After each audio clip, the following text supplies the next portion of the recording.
City works with the West Boundary Community Forest, and the West Boundary Community Forest is basically a community forest that's owned by two shareholders, the City of Greenwood and the Village of Midway. It's a full-blown forest operation. They have a 10-year area as well as a woodlot that we've acquired, and they carry out their operations, and the money is shared between the two cities to help in the bottom line of the governments to carry out their function. But there's also a portion of money that gets allocated to the general community that they can apply for, such as nonprofits, community associations, churches, things like that as well. It generates economic development for the city for the purpose of carrying out municipal functions, but it also benefits the community at large by being able to access pretty good portions of money to support activities throughout the area.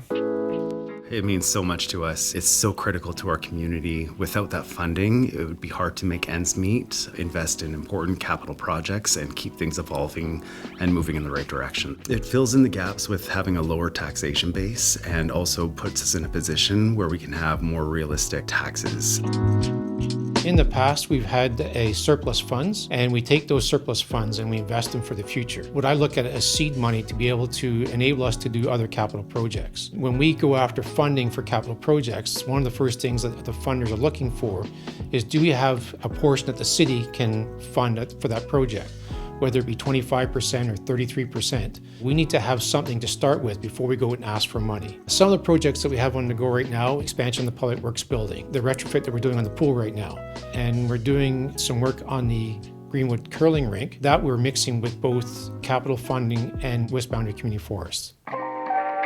You can take a small city that would not normally be able to support in a tax base to be able to function like a medium-sized city because of those extra incomes coming in. At the end of the day, we need someone to sell logs to. The health of the forest industry is a direct reflection on our community forest. We're liking the direction that some of it's going now, where they're looking at understanding that we need to revitalize our forest industry. It's a concern because for us to lose that funding stream, that's about a 30% hit to our bottom line budget, which is significant. That'll affect everything.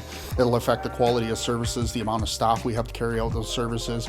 It'll be less amount of projects that we can do, and that money enables us to do a lot. Great thing about the West Boundary Community Forest, they have a fantastic website. So I'd really recommend that you head over to the website and have a look. It gives all the information I've talked about and much more. You can also come into City Hall and we have quite a bit of information and pamphlets and stuff like that on the West Boundary Community Forest as well. The West Boundary Community Forest is very active in the boundary. They go to the Rock Creek Fall Fair, they go to Grand Forks Fairs, the Founders Day. They pretty much hit every event and have a booth there so that you can see exactly what the Community Forest is doing.